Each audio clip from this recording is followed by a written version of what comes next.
Hello from the end of day 3 of the Punchestown Festival 2019. Joining me here is Richard Forristal, Racing Post Ireland editor. And Richard, it's a case of Willie Mullins dominates again. 3 winners on the day, 8 in total so far at the meeting, and 3 of those winners Ruby Walsh would have ridden. Perhaps he retired a day too soon. But what can we say about Willie Mullins? Yeah, he's remarkable. You just have to remember the situation over the previous 2 years when Gordon Elliott came in here with leads of 500,000 and 600,000 euros in the championship, and it gets wiped out in the space of a couple of days.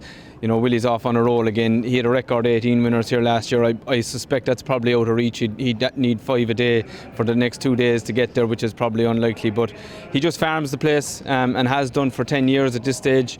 You know, he's become obviously increasingly dominant, you know, across the scale at Cheltenham and Aintree and so on in recent years. But you go back 10 years here, and he had 2009 he had 12 winners here. So he's always focused on this meeting. It's the way he trains his horses. He likes to aim them to peak in the spring, obviously starting at Cheltenham, and then you roll into Fairyhouse, Aintree and Punchestown, and you know that he brings them here in the shape he does is testament to his training skills. That's it. And of the 3 winners today, Chacun Pour Soi, very, very impressive, wasn't he? Yeah, he's a proper horse, isn't he? Very exciting prospect. He looked that way at Nice on his fencing debut his debut for Willie. He had run over fences in France, and you were just wondering, could it be as good as it looked?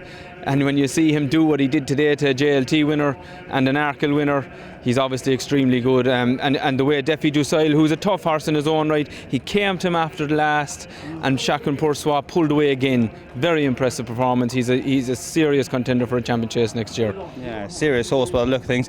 Another horse who really impressed today, but for sort of different reasons perhaps, was You Know What I Mean Harry, who was winning the same race but 2 years on from the last time. Yeah, he's always been a horse with an engine, and never been the most consistent, I suppose. He was a good novice.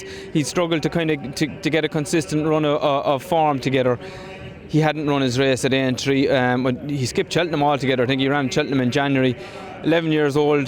There was a lot of talk, I'd say, in the background about whether it might be a swan song, and he comes here and he turns it on, and you know, he's going back to Martinstown with another Grade 1 under his belt. Great horse. Lovely to see an old stager like that. We saw it with Undersow on Tuesday as well, to come back to form and win here. It really adds to the occasion. It does, and it obviously meant a huge amount to Harry Fry as well. You could see him absolutely ecstatic as the horse crossed the line. Yeah, I think David Jennings referred to the celebration as Klopp-esque in his race report. Yeah, I mean, he got very exuberant about it, but that's great to see. That's what it's all about, passion. You know, people care about these results and these horses, so it's good to see that. That's it. Well, you talk of passion and excitement. Another person who was hugely excited to see their horse win today was Peter Mayer, who is a name probably not that familiar to English racegoers, but he does very well in the Banks races over here. Yeah, he loves Punchestown. Local man. He won the race 2 years ago with Big Shoe as well, so it's not the first time he's won it, and it's a race that's targeted by a lot of the big trainers, and he's managed to farm it twice in the last few years. So fair play to him. And that's there's a lot of tradition involved in this festival. You would hear people kind of asking the question whether so many Banks races should be held, so many amateur races should be held. There's an awful high percentage of amateur races here. Nearly a quarter of the races during the week are restricted to amateurs, and that's a lot. But it's part of the tradition, you know, and personally I have no problem with it. I think it's great. You've got your elite racing at Cheltenham and Aintree. They're different as well in their own way. You've got plenty of elite racing here as well, but those Banks races and the amateurs, they add plenty to the event. That's it. And of course one of those races is the Farmers Race, which takes place tomorrow. So we hope you can join you at the end of tomorrow's racing, where we'll be discussing another fantastic day, no doubt.